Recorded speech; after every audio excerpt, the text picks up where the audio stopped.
जयपुर, राजस्थान के माथे की खूबसूरत गुलाबी बिंदिया।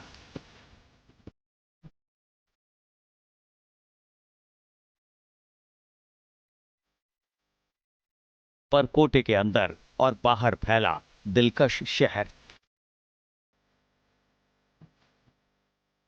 स्मार्ट सिटी वाले शहरों के इतिहास में भीष्म पितामह की तरह माना जाने वाला शहर जयपुर,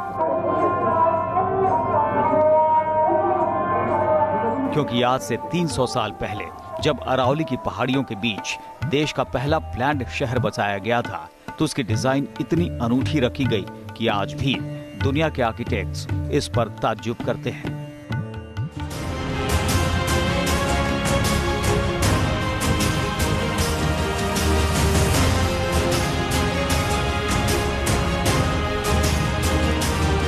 हैरानी हो तो क्यों ना, जयपुर में खगोल विद्या का नायाब नमूना जंतर मंतर मिलता है। तो हवा महल के झरोखों को देखने दुनिया भर से पर्यटक यहां खींचे चले आते हैं।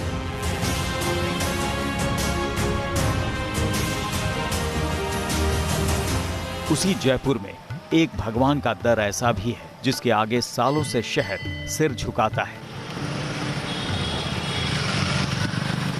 कहते हैं कि यहाँ एक राजा के ससुराल से लाई ऐसी प्रतिमा जिसके चमत्कारों की अनगिनत कहानियां हैं।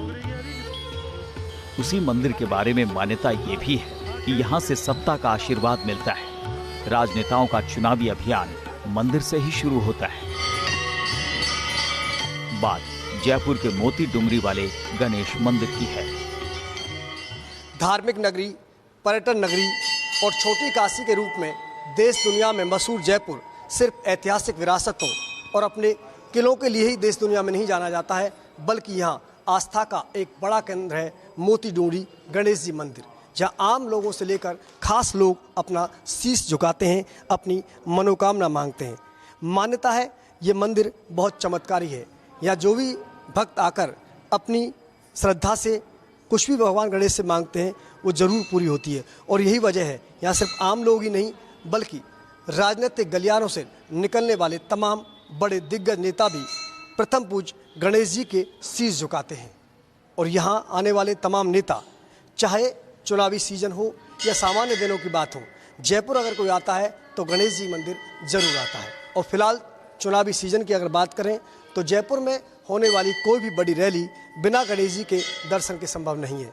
यही वजह है कि बड़े बड़े राजनीतिक दलों के नेता पहले गणेश जी मंदिर आके ढोक देते हैं, मनोकामना मांगते हैं और उसके बाद तमाम रैली हो या अपने सियासी कार्यक्रमों को संबोधित करते हैं।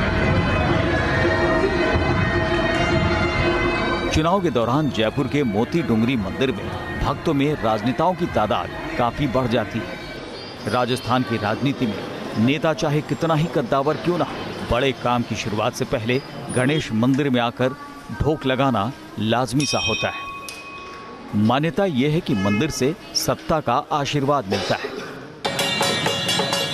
राजस्थान अभी विधानसभा चुनाव का कुरुक्षेत्र बना हुआ है। जोर से बोलो, 19 में फिर से मोदी जी को लाओगे। एक तरफ मौजूदा मुख्यमंत्री वसुंधरा राजे की अगुवाई में बीजेपी अपनी उपलब्धियों के दम पर फिर से जनता से 5 साल मांग रही है। साथ लेकर चलेगा। और फिर 2019 में तो सरकार की कमियां गिनाकर सचिन पायलट और अशोक गहलोत की अगुवाई में कांग्रेस सरकार बनाने के सपने बूंद रही है। धर्म के प्रति आप सबको जागरूक करने के लिए आज मुझे आप सबके बीच में आने का सौभाग्य प्राप्त हुआ है। राजस्थान का चुनाव जीतना बीजेपी के लिए कितना अहम है, इसका अंदाजा इससे लगाया जा सकता है कि प्रधानमंत्री नरेंद्र मोदी और पार्टी अध्यक्ष अमित शाह ने पिछले कुछ दिनों में ताबड़तोड़ रैलियां की हैं। पति का तो नाम बता दो जरा, बताना चाहिए नहीं बताना चाहिए भाई। वहीं कांग्रेस भी पूरा दमखम लगा रही है। कांग्रेस के तमाम बड़े नेताओं के साथ राहुल गांधी राजस्थान के चुनावी रण में डटे हुए हैं। क्या किया आपने? मेरे बेटे को रोजगार नहीं मिला। राजस्थान का हर जर्रा चप्पा जमीन चुनाव में हो रहा है। लड़ाई जब इतनी कठिन हो तो नेताओं को चाहिए एक ऐसा भरोसा जिससे उन्हें जीत का यकीन मिले। राजस्थान के अलग अलग हिस्सों से राजनेता जीतकर जयपुर पहुंचे। इस मिशन की शुरुआत जयपुर के मोती डुंगरी मंदिर से ही की जाती है।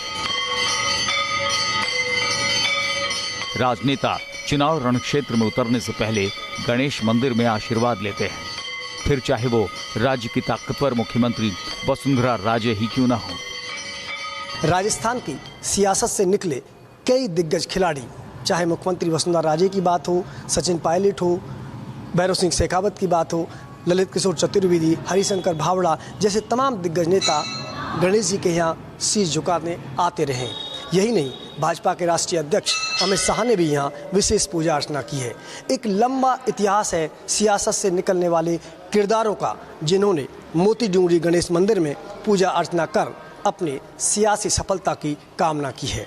और मोदी की जितनी ताकत, चुनाव में जनता के बीच सियासी मंचों से राजनेता विरोधियों पर बरसते हैं, राजस्थान को नया बना के रहेंगे।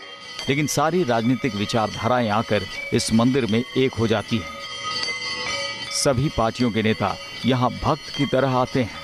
2 महीने पहले आए थे तब भी दर्शन किए थे, आज भी भगवान ने दर्शन दिए, ये तो उनकी कृपा होती है, इसी पे दर्शन होते हैं। सारी मनोकामनाएं इनके पास हैं।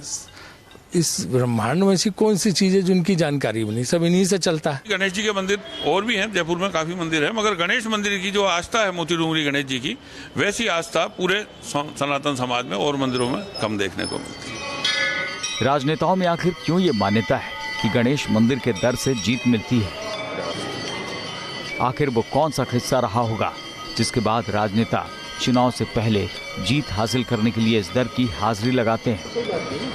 इन मान्यताओं का सिरा 70 के दशक की राजनीति से शुरू होता है। इमरजेंसी के पहले तक राजस्थान में सिर्फ कांग्रेस की ही सरकार रही थी। इमरजेंसी खत्म होने के बाद साल 1977 में राजस्थान में पहली बार सत्ता बदली। कांग्रेस की कड़ी हार हुई और जनता पार्टी को सरकार बनाने का मौका मिला। तब किस्मत शेखावटी के दिग्गज नेता भैरव सिंह शेखावत पर मेहरबान हुई। भैरव सिंह शेखावत साल 1977 में पहली बार राजस्थान के मुख्यमंत्री बने। भैरव सिंह शेखावत कई नेताओं के लिए राजनीति के रोल मॉडल बने, तो उनकी आस्था का अनुकरण भी किया जाने लगा। भैरव सिंह शेखावत कई मंदिरों में जाते थे और कहा जाता है कि किसी भी काम की शुरुआत से पहले वो मोती डूंगरी वाले गणेश मंदिर भी आया करते थे। मोती डूंगरी के प्रति विशेष आस्था है और इसलिए आप देखिए जितने भी बड़े बड़े आयोजन होते हैं सब यहीं पर होते हैं। हर व्यक्ति अपने काम की शुरुआत यहाँ से करता है। कोई चुनाव लड़ने आ रहा है तो पहले यहाँ के ढोक लगाता है। जीवन में कभी भी कोई शुभ काम होता है तब गणेश जी को पूजने सब लोग आते हैं और इसी उम्मीद के साथ आते हैं कि जीवन में शुरुआत कर रहे हैं, किसी अच्छी चीज़ की शुरुआत कर रहे हैं, उस पर गणेश जी का आशीर्वाद बना रहे, भगवान विनायक उन पर मेहरबान रहे। इसी विश्वास को लेकर सब लोग आते हैं, हम भी इसी विश्वास को लेकर आते हैं। भैरव सिंह शेखावत के बाद से राजस्थान के मुख्यमंत्री मोती डूंगरी मंदिर में जाते रहे हैं।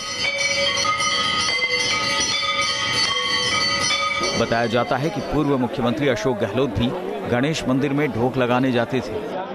मोती डूंगरी में आस्था का वो इतिहास ही वजह है कि राजस्थान विधानसभा चुनाव का अभियान शुरू करने से पहले बीजेपी अध्यक्ष अमित शाह ने यहां आकर आशीर्वाद लिया था। मोती डूंगरी के गणेश मंदिर और सत्ता का रिश्ता करीब 250 साल पुराना बताया जाता है। जयपुर के परकोटे के बाहर मोती डूंगरी पहाड़ी के निचले हिस्से में ये मंदिर बना हुआ है। मोती डूंगरी के पास ही एक टीले पर जयपुर का लक्ष्मी नारायण भगवान का मंदिर भी बना है, जिसे बिड़ला मंदिर के नाम से जाना जाता है। गणेश मंदिर 2 मंजिला है, जिसके दूसरे तल पर मूर्ति स्थापित है। गणपति संपूर्ण परिवार के साथ यहाँ विराजमान है। लाभ शुभ जो उनके पुत्र हैं और रिद्धि सिद्धि जो उनकी 2 पत्नियां हैं वो यहाँ विराजमान है। यहाँ पूजन सिर्फ अथर्वशीष से होती है और उसी की ही यहाँ पे कवच बनता है, जिसको सुरक्षा कवच कहा जाता है। उसका रक्षा सूत्र यहाँ बनता है। कहा जाता है कि साल 1761 में गणेश भगवान की प्रतिमा यहाँ स्थापित हुई थी। मोती डूंगरी के गणेश मंदिर में मूर्ति स्थापित करने से कुछ ही साल पहले जयपुर शहर को बसाया गया था।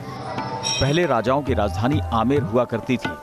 आमेर के राजा सवाई जयसिंह द्वितीय ने साल 1727 में जयपुर बसाया था। सवाई जयसिंह के बाद ईश्वरी सिंह जयपुर के राजा बने, लेकिन मराठाओं के आक्रमण के दौरान उन्होंने खुदकुशी कर ली थी, जिसके बाद माधो सिंह प्रथम ने जयपुर की गद्दी संभाली।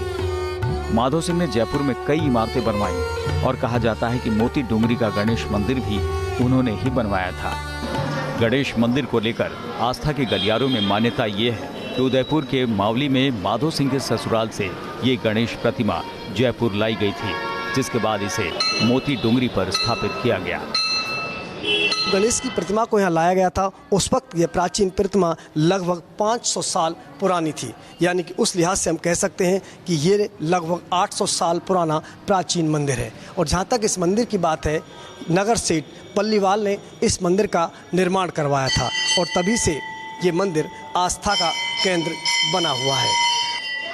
राजशाही के दौर से ही मोती डुंगरी का गणेश मंदिर जयपुर के लोगों की मान्यताओं में रचा बसा है। लोग अपने हर बड़े काम से पहले मंदिर में आकर आशीर्वाद लेते हैं। जयपुर हो या बाहर का कोई भी शख्स अगर नई गाड़ी या वाहन खरीद कर लाता है तो पहले प्रथम पूज गणेश मंदिर जरूर आता है। मोती डुंगरी गणेश मंदिर में पूजा अर्चना के बाद ही व्यक्ति अपना वाहन घर को लेकर जाता है। ये बहुत गहरे में मान्यता इस मंदिर से जुड़ी हुई है। मैं यहाँ पे 1955 से आ रहा हूँ, जब से 5 साल का था। जितनी भी बार गाड़ी लेके आया, कार लेके आया, स्कूटर मोटरसाइकिल लेके आया, यहीं पे पूजा कराई। जब मैं यूनिवर्सिटी आती थी तब मैं हर बुधवार को यहाँ पे आती थी और मैं यही बोलती थी कि भगवान आज तो मैं पैदल आ रही हूँ, सब लोग यहाँ 4-4 पहिए वाली गाड़ी से आते हैं, मुझे 2 पहिए की दिलवा दो। और सही में मैं आज एक्टिवा भी जब लेकर आई तो सबसे पहले यहीं पे आई। इन्हीं की कृपा से दोनों पढ़ के टॉप किया। आज यूएस में जॉब कर रही हैं, वहाँ बहुत अच्छे उनके लड़कों से शादी हुई। गणेश जी की मेरे पर बहुत कृपा है। हमारे घर में कोई भी काम होता है, कोई भी कैसा भी फंक्शन हो, हम सबसे पहले यहीं पे आते हैं। कोई शादी का कार्ड देना होता है, सबसे पहला निमंत्रण इन्हीं को देने आते हैं। जयपुर का गणेश मंदिर मजहबों की सीमाओं को भी मिटाता है। मंदिर को खूबसूरत बनाने में मुस्लिमों का भी योगदान है। कैसे, ये आपको आगे दिखाएंगे। खास पेशकश जारी है, आप देखते रहिए न्यूज़ नेशन।